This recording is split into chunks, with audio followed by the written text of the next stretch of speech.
Hi అండి. నమస్తే. Welcome to Vani's world. ఈరోజైతే నేను చాలా రుచిగా, ఈజీగా, ఫాస్ట్‌గా అయిపోయే ఈ వంకాయ అన్నాన్ని చాలా త్వరగా అయిపోయేలాగా ఈజీగా చేసేసుకోవచ్చు. చాలా రుచిగా ఉంటుంది. బాక్సుల్లోకి, ప్రయాణాల్లోకి చాలా ఈజీగా, సులువుగా చేసేసుకోవచ్చు. చాలా ఫాస్ట్‌గా అయిపోతుంది. వీటికి కావాల్సిన పదార్థాలైతే వంకాయలు, టమాటాలు, పచ్చిమిర్చి, ఉల్లిపాయ, బియ్యము 3 కప్పులు, అట్లాగే అల్లం వెల్లుల్లి పేస్టు, పసుపు, కారం, ధనియాల పొడి, చికెన్ మసాలా పొడి. సో ఇవన్నీ మనం రెడీగా పెట్టుకొని ఫస్ట్ పచ్చిమిర్చి, ఉల్లిపాయలు, టమాటాలు శుభ్రంగా కడిగేసి మరీ చిన్న సైజు కాకుండా ఇలా కట్ చేసి పెట్టుకోవాలి.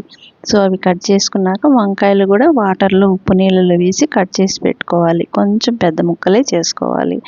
సో కుక్కర్లో 4-5 స్పూన్లు ఆయిల్ వేసి స్టవ్ మీద తక్కువ సెగతో సిమ్లో పెట్టుకొని ఇవి దోరగా వేయించుకోవాలి. మరీ వేగిపోకూడదు.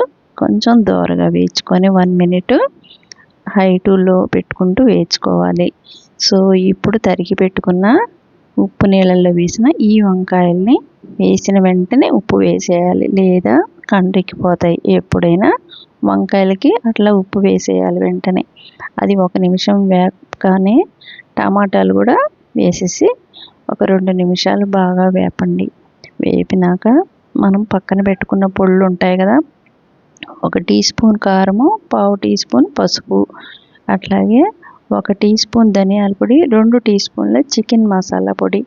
చెక్క లవంగం అయినా వేసుకోవచ్చు, నేనైతే వేయలేదు. ఈ పొడి ఒకటే వేస్తే చాలు. అట్లాగే 1 టీ స్పూను అల్లం వెల్లుల్లి పేస్ట్. సో చాలా మైల్డ్గా బాగుంటుంది. మసాలా హెవీగా లేకుండా సింపుల్గా ఉంటుంది. పిల్లలకి బాక్సుల్లో పెట్టేయడానికి కూడా చాలా బాగుంటుంది. సో ప్రయాణాల్లో కూడా మనం హ్యాపీగా తీసుకెళ్ళి తినేయచ్చు అనమాట.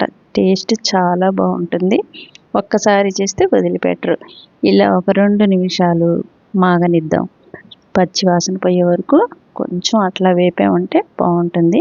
వంకాయలు మరీ మెత్తపడిపోకుండా చూసుకోవాలి. రైస్లో మెల్ట్ అయిపోతాయి కనుక మరీ వేపకుండా కొంచెం వంకాయల్ని జాగ్రత్తగా మరీ వేగిపోకుండా మనం వేయించుకోవాలి. సో ఇవి వేగినాయి అనిపించినప్పుడు మనం కడిగి పెట్టుకున్న 3 కప్స్ బియ్యం అనమాట. సో అవి కూడా ఇందులో వేసేయాలి. సో 3 కప్స్ బియ్యానికి నేను 5 కప్స్ వాటర్ అయితే వేసాను. సో మనం రైస్లో సమానంగా వేసుకుంటాం కదా డబల్ ఒక బియ్యానికి. కానీ ఇందులో మనం వెజిటబుల్ రైస్ కనుక ఇవి రైసుల్లో వేసినా ఏ రైస్ అయినా కూడా కొంచెం వాటర్ తక్కువ వేసుకోవాలన్నమాట. సో అప్పుడే రైస్ మనకి పొడి పొడిలాడుతూ చాలా బాగా వస్తుంది. ఏ రైస్కైనా ఇదే మెథడ్ అనమాట. సో ఇప్పుడు బాగా ఉప్పేసి మిగిలిన ఉప్పు కూడా కావలసినంత చూసుకొని రుచి వేసుకోవాలి. బాగా కలిపేసి 2 విజిల్స్ వచ్చిన తర్వాత మూత తీసి ఇట్లా చూసారంటే చాలా ఎమ్మీగా మంచి స్మెల్తో వంకాయ అన్నం అయితే రెడీ అయిపోయింది. చాలా టేస్టీగా ఉంటుంది. చాలా ఫాస్ట్గా కూడా అయిపోతుంది. గెస్ట్లు వచ్చినప్పుడు ఈ రైస్ చేసి పెట్టారంటే చాలా హ్యాపీగా తినేస్తారు. అంత బాగుంటుంది. ఒక్కసారి తింటే వదిలిపెట్టరు. చాలా బాగుంటుంది. సో ఇట్లా అయితే సర్వ్ చేశారంటే చాలా రుచిగా హ్యాపీగా తినేస్తారు. చూడటానికి ఎంత బాగుందో కదా, ఎమ్మీగా వంకాయలు చూడండి అట్లా మెల్ట్ అయిపోకుండా కూడా చక్కగా ఇట్లా బాగా కనిపిస్తున్నాయి. సో ఇప్పుడు ఇంకా మనం బాక్సుల్లో పెట్టుకోవడానికి బాగుంటుంది. ఇట్లా ఒక బాయిల్డ్ ఎగ్స్ కానీ పక్కన పెట్టుకొని తింటే చాలా బాగుంటుంది. అంతే.